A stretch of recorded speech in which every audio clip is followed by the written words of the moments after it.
we have three women, three different examples. Okay, let's talk about it.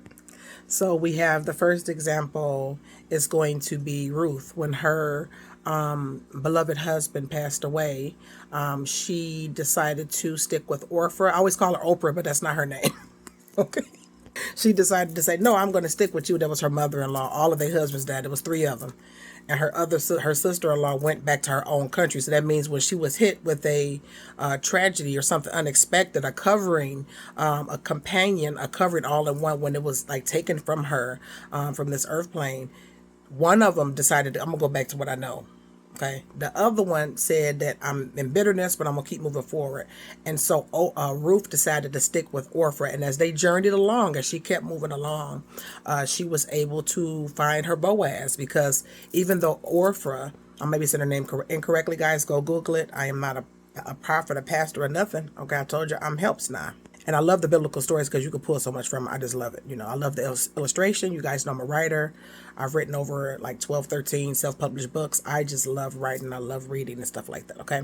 And I don't know everything, but I know this story very well. All right. So she decided, even though Orpha was in bitterness, because she changed her name to Mara and said, because the Lord has dealt with me bitterly. My old man died, right? She's in grief.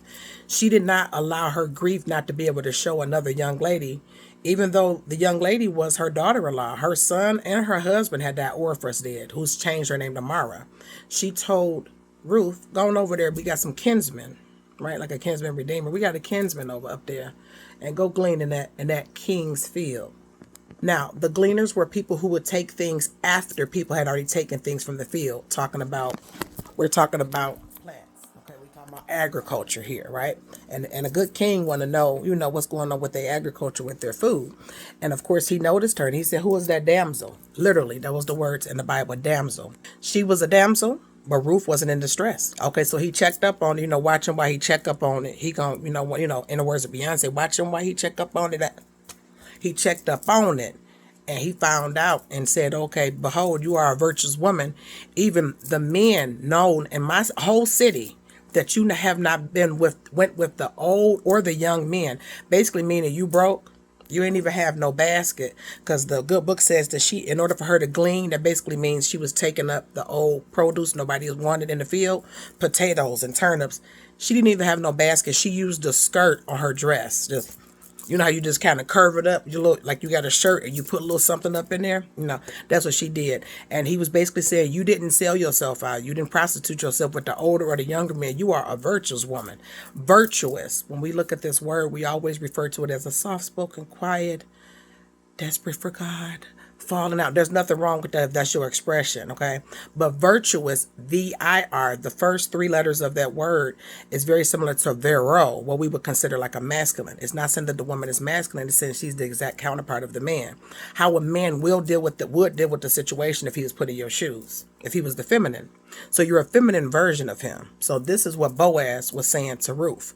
And so even though this is the same Ruth who husband, her covering and her companion had died, as she continued to journey along and she allowed herself to be mentored, even though her mentor was bitter. Okay, somebody could be bitter and still telling the truth. They better. I ain't taking enough. Like Orpha, who changed her name to Myra because she felt like the Lord had dealt with her bitterly. She pointed Ruth to another man. There you go, going up over there. And so this is the same Ruth who climbed. The Bible says she climbed up under on his skirt when he got drunk in the field. Y'all need to read the Bible. It got some good stuff in there. She climbed up on his lap and said, "I am thine handmaid, and let me serve you up. Let me serve you. I know how to serve something. Let me serve you up." And then that's when he called her virtuous. You understand? It says he woke from his wine, kind of woke up. You be tipsy. You brought virtuous woman. Okay, so she came to humility. So this was the same Ruth who covering a companion had passed away in the physical realm. Okay, first example. Second example. Okay, second example. Abigail. Another handmaiden, y'all. These are my people. These are helps. We hospitality, baby. We can't.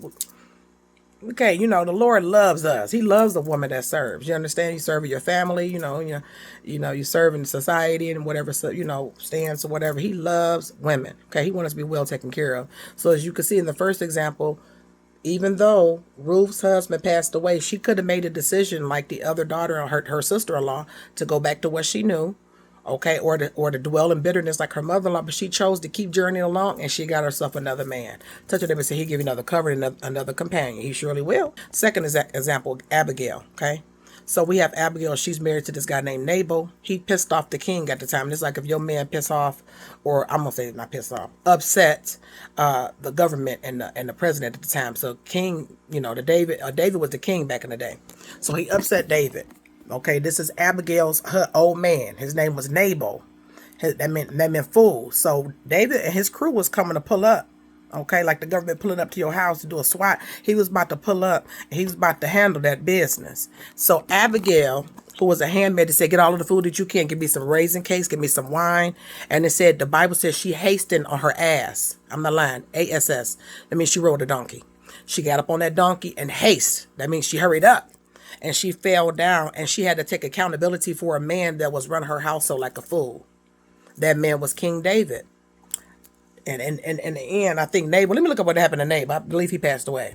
All right, so yeah, Nabal passed away too. Yeah, that's another thing. So we got to, he passed away. He was drunk. So Boaz was drunk when he met up with Ruth.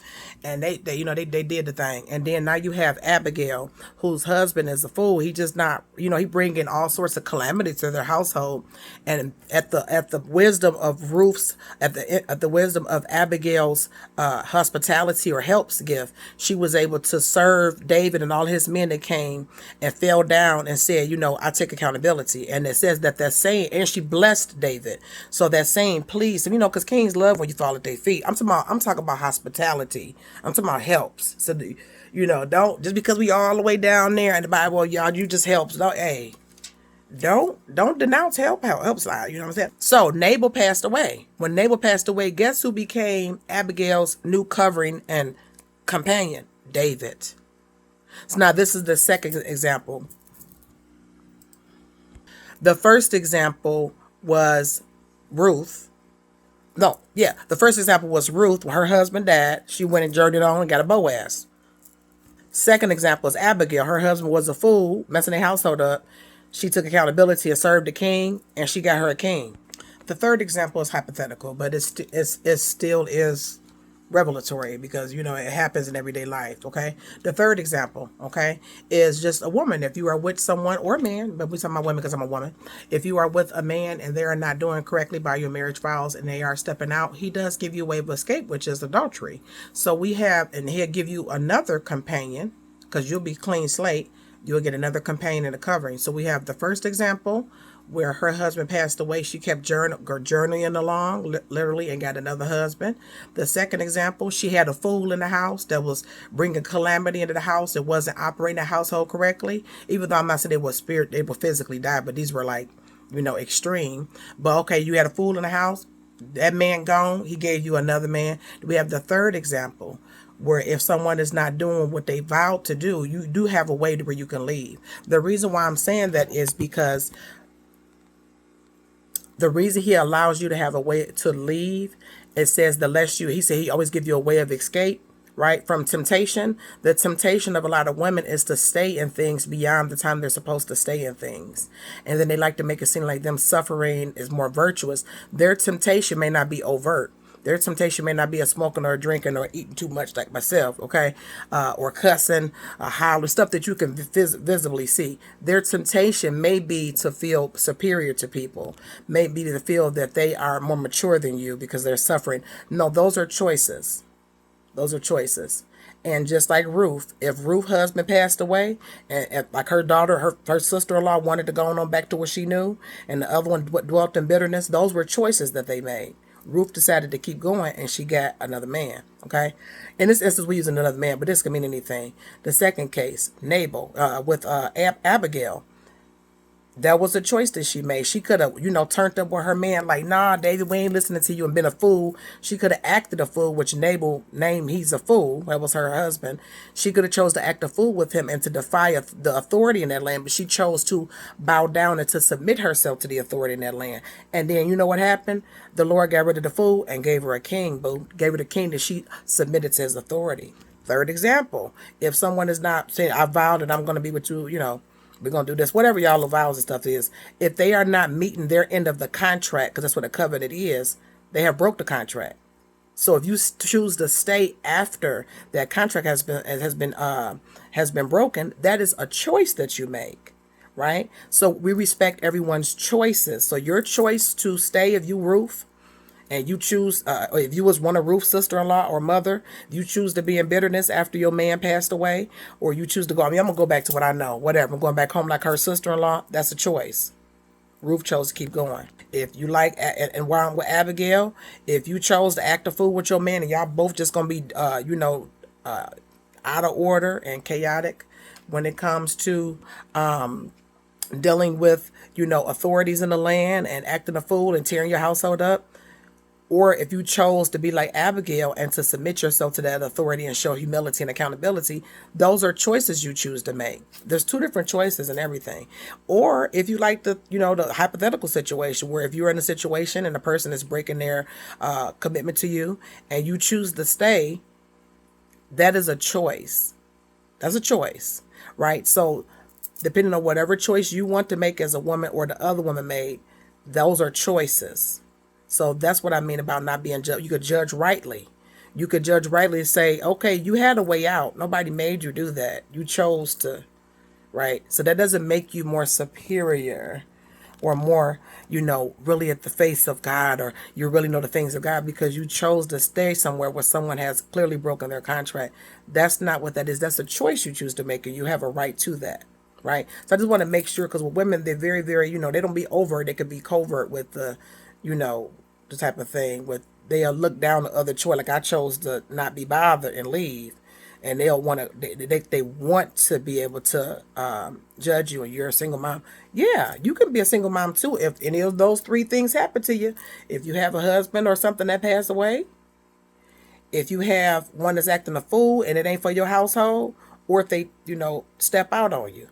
Those three circumstances can leave you without a companion and without a covering, a true one. So it can happen to anyone, right? So I just want to make sure as women, when we're trying to converse with each other, when we're trying to relate, judge rightly, and then respect each other's choices. You can think that they stupid, think whatever you want to think, but judge rightly. The good book says that we are supposed to, the older women, because I'm auntie, teach the younger women how to love their husbands, how to be keepers of home, and how to love their kids, right? That's what our teaching metron there. Anything outside of that, you try to be like a man. You're not a man. You understand what I'm saying? Let the man handle that. You understand? I'm just saying, right? So in essence of teaching someone, maybe you are a married person, you can teach people how to love their husbands. If you chose to stay in your commitment after someone has stepped out on you, even though you had a way out, like an open door, you chose not to take it, then you can speak from that place of humility. You don't speak from that place and I've been with, 8 years and 10 years and I have staying power. No, that's a choice that you chose to make. Somebody else may not make, that might have been a temptation, be like, you know what, I can't be around this. So I'm going to take this way out, right? So I just want to make sure if you have, children, to teach them how to be keepers of home. If you have a small home or a medium home or a bigger home, we all got to clean the house up, whether you have maids doing it or you doing it yourself, if you have kids helping you to do it. And we all got kids, whether you got 5, 10, 15 kids, we all have children. So these are different choices that we make in life. One is not better than the other. It's just something that you're more comfortable with. So when we are trying to relate, I know the sister girl and the women's movement is like down. There's a lot of covert competition and overt competition over men. We all want the same thing at the end of the day. We want a covering, we want to feel safe, and we want to love a man. And if you like me, you want to love a black man, because I think there's no other man on the planet that's better than a black man. Peace to all the other ones. I am contrived to other things. I have other races that's inside of me, but I love me a black man. So we all want that, right? So however road or path you have to take to get that, and what choices you make while you're in that, whether they're good for you or not, let's come together as women and let's show a little bit more compassion and respect for other people's choices. It wasn't a mandate by God. That's something you chose. You guys have a wonderful day. Peace.